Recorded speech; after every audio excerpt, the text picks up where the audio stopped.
One of the things that you may run into, no matter how good job you've done with selection and refine edge, is you still might see a little bit of a color fringe. In this case, I'm starting with a green screen shot. I did use a function, refine edge, that tries to defringe the color, and this is what it ends up doing to the original. So it just means it's a little better, but I can still see a little bit of green around the edges.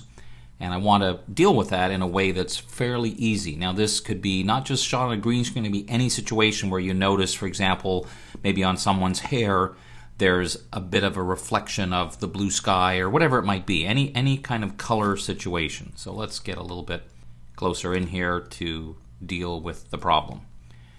And we're going to do it, it's kind of similar to the last thing we just said about matching lighting, but this one very specifically deals with things like this color. See where there's a little bit of greenish tint to the outer edges of her hair and even her shoulder a bit.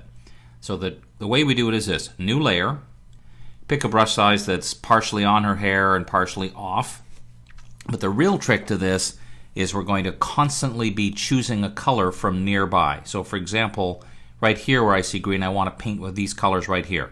So I hold down temporarily and keep it held down, Option or Alt, that's going to get me the eyedropper, and now I can paint with that color. And then I pick a different color and paint with that a little bit. And that's really the technique. We just start off finding nearby colors, going over the edge a little bit. What I find really helps sell this effect is constantly be picking up new colors, and then every so often, like in here, it still looks a little greenish.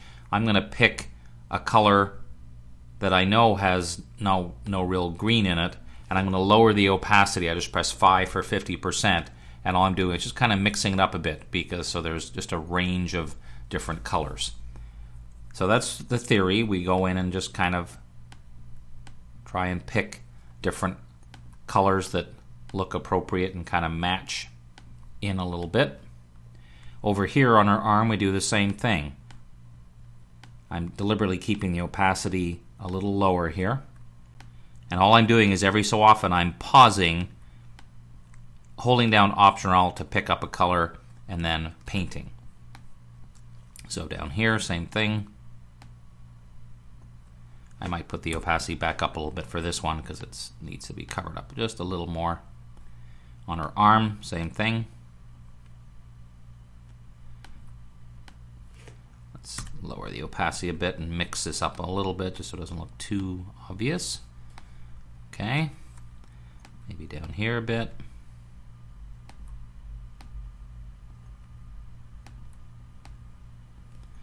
Alright, that looks pretty good there. This side needs just a bit on here.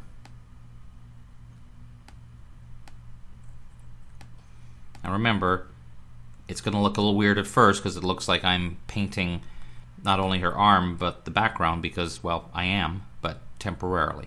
I see a little bit more in there.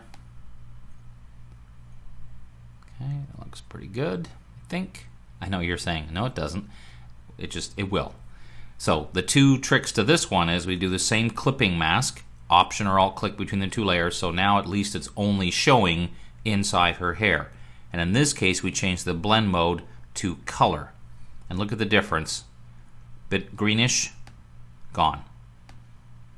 So this one can be a wonderful technique when you're faced with those situations where it just doesn't look quite right because you're seeing a bit of the wrong kind of color tone around the edges. This is a pretty simple but effective way to fix that issue.